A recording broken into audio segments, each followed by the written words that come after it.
ദൈവനാമത്തിന് നന്ദിയോടെ സ്തോത്രം ചെയ്യുന്നു. ഇന്നത്തെ നമ്മുടെ പഠന വിഷയം കൊലോസ്യർക്ക് എഴുതിയ ലേഖനം 3-ാം അധ്യായം അതിൻ്റെ 17 മുതൽ 23 വരെയുള്ള വേദഭാഗം ആണ്. 18 മുതൽ 22 വരെ നാം വായിക്കുമ്പോൾ അവിടെ ഒരു 6 കൂട്ടം വിഭാഗത്തിലുള്ളവരെ നാം കാണുന്നുണ്ട്. സാധാരണ കുടുംബം എന്ന് പറയുമ്പോൾ ഭാര്യ, ഭർത്താവ് എന്നിവരെ മാത്രമേ നാം കാണാറുള്ളൂ. എന്നാൽ തുടർന്നുള്ള നമ്മുടെ പഠനത്തിൽ കുടുംബം എന്നതിൽ 6 കൂട്ടം വിഭാഗക്കാരെയും ഉൾപ്പെടുത്തിക്കൊണ്ടാണ് നാം ചിന്തിക്കാൻ പോകുന്നത്.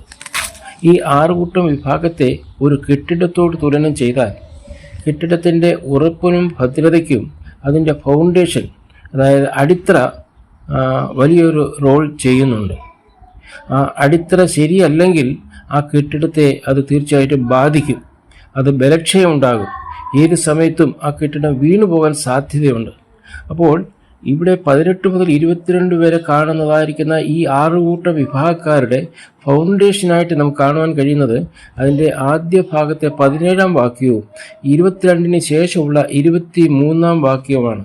ഈ 2 വേദഭാഗങ്ങൾ പഠിക്കുകയും നമ്മുടെ പ്രായോഗിക ജീവിതത്തിൽ അത് കൊണ്ടുവരികയും ചെയ്തില്ല എങ്കിൽ നാം തെറ്റിൽ ആകുവാൻ തക്കോണം സാധ്യതയുണ്ട്, തെറ്റിപ്പോകാൻ സാധ്യതയുണ്ട്.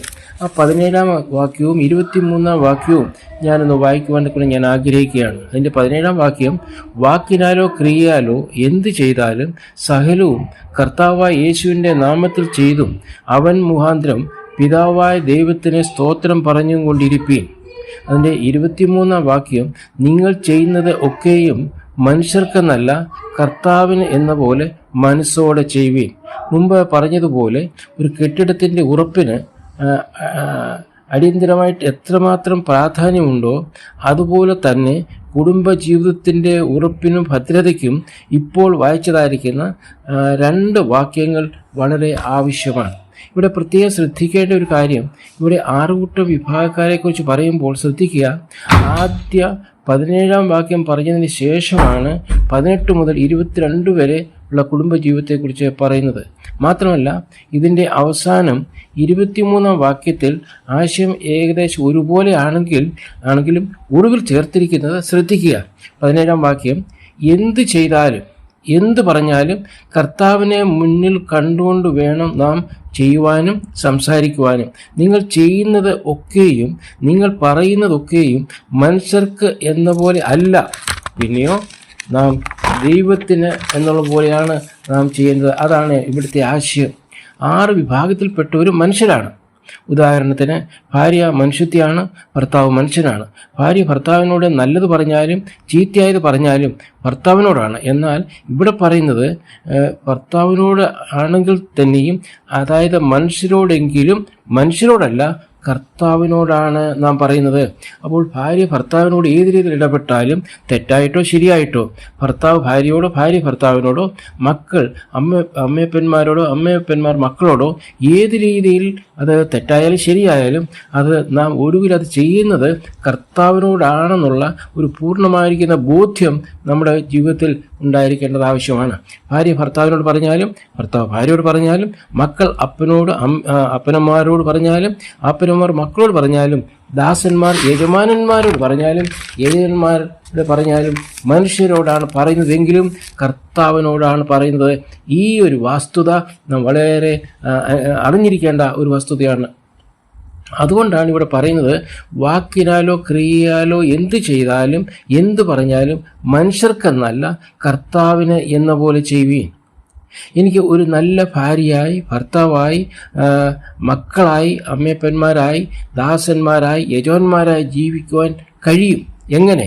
ചെയ്യുന്നതൊക്കെയും പറയുന്നതൊക്കെയും കർത്താവിന് എന്ന പോലെ നാം ചെയ്യുകയാണെങ്കിൽ, അതായത് നാം മനസ്സോടെ ചെയ്യുകയാണെന്നുണ്ടെങ്കിൽ നമുക്ക് ഈ റോളിൽ വളരെ ഭംഗിയായിട്ട് നമുക്ക് ജീവിക്കാൻ സാധിക്കും. ഈ വിഷയത്തോടുള്ള ബന്ധത്തിൽ മത്തായിയുടെ സുവിശേഷം 25-ാം അധ്യായത്തിൻ്റെ 35 മുതൽ 40 വരെയുള്ള വാക്യങ്ങളോട് ഞാൻ വായിക്കാൻ ആഗ്രഹിക്കുകയാണ്. മത്തായിയുടെ സുവിശേഷം 25-ാം അധ്യായം അതിൻ്റെ 35-ാം വാക്യം, എനിക്ക് വിശന്നു, നിങ്ങൾ ഭക്ഷിപ്പാൻ തന്നു, ദാഹിച്ചു, നിങ്ങൾ കുടിപ്പാൻ തന്നു, ഞാൻ അതിഥിയായിരുന്നു, നിങ്ങൾ എന്നെ ചേർത്ത് കൊണ്ടു.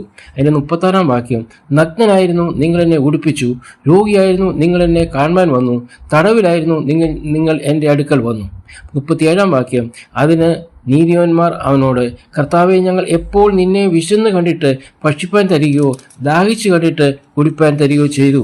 38 വാക്യത്തിൽ, ഞങ്ങൾ എപ്പോൾ നിന്നെ അതിഥിയായി കണ്ടിട്ട് ചേർത്തുകൊള്ളുകയോ നഗ്നനായി കണ്ടിട്ട് ഉടുപ്പിക്കുകയോ ചെയ്തു? 39 വാക്യത്തിൽ, നിന്നെ രോഗിയായിട്ടോ തടവിലോ എപ്പോൾ കണ്ടിട്ട് ഞങ്ങൾ നിന്റെ അടുക്കൽ വന്നു എന്ന് ഉത്തരം പറഞ്ഞു. അതിന് രാജാവ് പറഞ്ഞത് 40 വാക്യത്തിൽ രാജാവിനോട്, എൻ്റെ ഈ ഏറ്റവും ചെറിയ സഹോദരന്മാരിൽ ഒരുത്തിന് നിങ്ങൾ ചെയ്തിടത്തോളം എല്ലാം എനിക്ക് ചെയ്തുവെന്ന് സത്യമായി നിങ്ങളോട് പറയുന്നു എന്ന് പറഞ്ഞു. അപ്പോൾ നമ്മുടെ കർത്താവ് വിശന്നവർക്ക് ആഹാരം കൊടുത്തിട്ടുണ്ട്, ദാഹിക്കുന്നവർക്ക് കുടിപ്പാൻ കൊടുത്തിട്ടുണ്ട്, രോഗികളായവരെ അവൻ സൗഖ്യമാക്കിയിട്ടുണ്ട്. എന്നാൽ കർത്താവ് ഇതെല്ലാം നിങ്ങൾ എനിക്ക് വേണ്ടി ചെയ്തു എന്ന് പറയത്തക്കവണ്ണമുള്ള ഒരു ഇൻസിഡൻറ്റും നമുക്ക് ബൈബിളിൽ കാണുവാൻ കഴിയുന്നില്ല. എന്നാൽ ഇതിൻ്റെ മറുവശം കൂടി നോക്കുക. എൻ്റെ 42 വാക്യത്തിൽ, എനിക്ക് വിശന്നു, നിങ്ങൾ ഭക്ഷിപ്പാൻ തന്നില്ല, ദാഹിച്ചു, നിങ്ങൾ എനിക്ക് കുടിപ്പാൻ തന്നില്ല. 43, 44 വാക്യത്തിൽ എഴുതിയിട്ടുണ്ട്. വീണ്ടും ആവർത്തിക്കുന്നുള്ളത്. 45 വാക്യത്തിൽ ശ്രദ്ധിക്കുക. ഈ ഏറ്റവും ചെറിയവരിൽ ഒരുത്തന് നിങ്ങൾ ചെയ്യാത്തിടത്തോളം എല്ലാം എനിക്ക് ആകുന്നു ചെയ്യാഞ്ഞത്. ഇവിടെ ഇതിൽ നിന്നും ഒരു വലിയ പാഠം ഇന്നത്തെ വിഷയത്തോടുള്ള ബന്ധത്തിൽ നാം മനസ്സിലാക്കേണ്ടത് ആവശ്യമാണ്. നല്ലതും നാം പറയുന്ന വാക്കുകൾ, ക്രിയകൾ, നല്ലതും തീയതുമായവ നമ്മുടെ പ്രിയപ്പെട്ടവരോടാണെങ്കിലും അത് നമ്മുടെ കർത്താവിനോട് പറയുന്നത് ആണ്.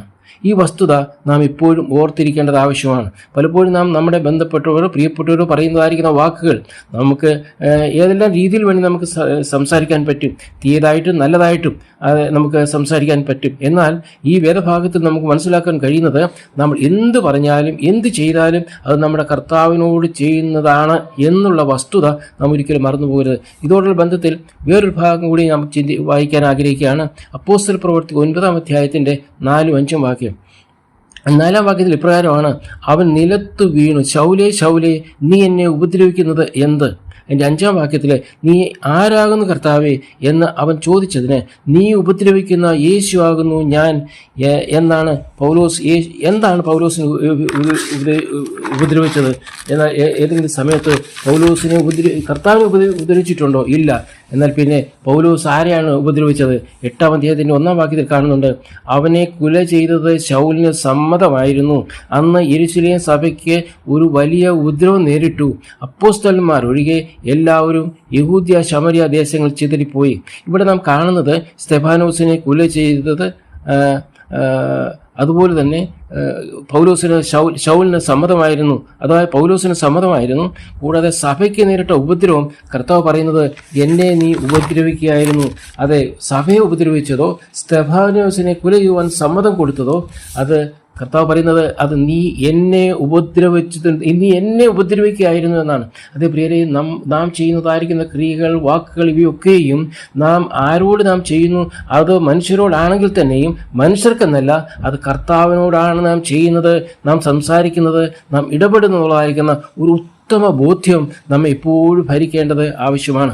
നമ്മുടെ സുഗമമായിരിക്കുന്ന ഒരു കുടുംബ ജീവിതത്തിന് ഈ ഞാൻ മുൻപ് വായിച്ചതായിരിക്കുന്ന 17 വാക്യവും 23 വാക്യവും നമ്മുടെ പ്രായോഗിക ജീവിതത്തിൽ കൊണ്ടുവരേണ്ടത് വളരെ ആവശ്യമാണ്. ഇത് നമ്മുടെ ഫൗണ്ടേഷൻ, അടിത്തറയാണെന്നുള്ളത് നാം മനസ്സിലാക്കുക. നമ്മുടെ മുൻപോട്ടുള്ളതായിരിക്കുന്ന ജീവിതത്തിലെ ഏറ്റവും അത്യന്താപേക്ഷിതമായിട്ടും നമ്മുടെ പ്രായോഗിക ജീവിതത്തിൽ കൊണ്ടുവരേണ്ടതുമാണ്. അത് കൊലോസ്യർക്ക് ലേഖനം 3 അധ്യായം 17 വാക്യവും അതുപോലെ തന്നെ 23 വാക്യവും. ശ്രദ്ധിക്കുക, ഈ 2 വാക്യങ്ങളുടെ ഇടയ്ക്കാണ് 6 കൂട്ടം ആൾക്കാരുടെ ആ കുടുംബ ജീവിതത്തെക്കുറിച്ച് പറയുന്നത്.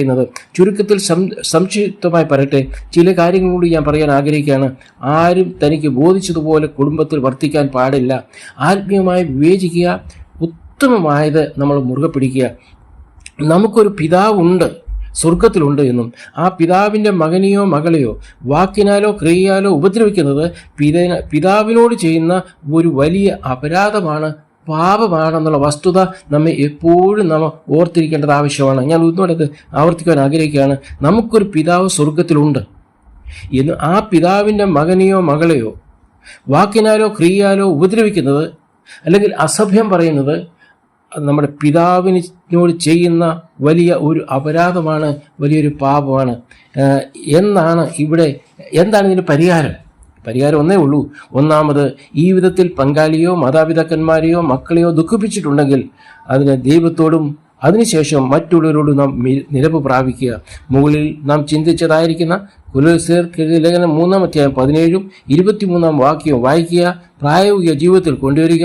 അങ്ങനെ ചെയ്താൽ കുടുംബജീവിതത്തിൻ്റെ അടിത്തറ ഉറപ്പായിരുന്നാൽ കാറ്റുകൾ അടിക്കട്ടെ, തിരമാലകൾ വരട്ടെ, ഭയപ്പെടേണ്ട ആവശ്യമില്ല. ഒരു പക്ഷെങ്കിൽ ഈ തിരമാലയും കൊടുങ്കാറ്റും അനേകരിൽ നിന്നും ഏറ്റവും കൂടുതൽ നാം സ്നേഹിച്ചവരിൽ നിന്നുള്ള നിന്ദയും പരിഹാസവും ഒക്കെ ആയിരിക്കാം. ഈ സാഹചര്യത്തിൽ പതറാതെ മുൻപോട്ട് നമുക്ക് വിശ്വാസ ജീവിതം നയിക്കുവാൻ ഈ 2 വാക്യങ്ങൾ നമുക്കിടെ ആപ്തവാക്യമായിരിക്കട്ടെ, അത് നമ്മുടെ അടിത്തറയായിരിക്കട്ടെ. ഈ വാക്കുകൾ നമ്മുടെ ജീവിതത്തിൽ പ്രായോഗിക ജീവിതത്തിൽ കൊണ്ടുവന്നുകൊണ്ട് നമ്മുടെ ക്രിസ്തീയ ജീവിതം, നമ്മുടെ വിശ്വാസ ജീവിതം നയിക്കാം. അതിനായിട്ട് ദൈവം നമ്മെ സഹായിക്കട്ടെ. ദൈവം നാം മഹത്വപ്പെടുമാറാകട്ടെ. ആമേൻ.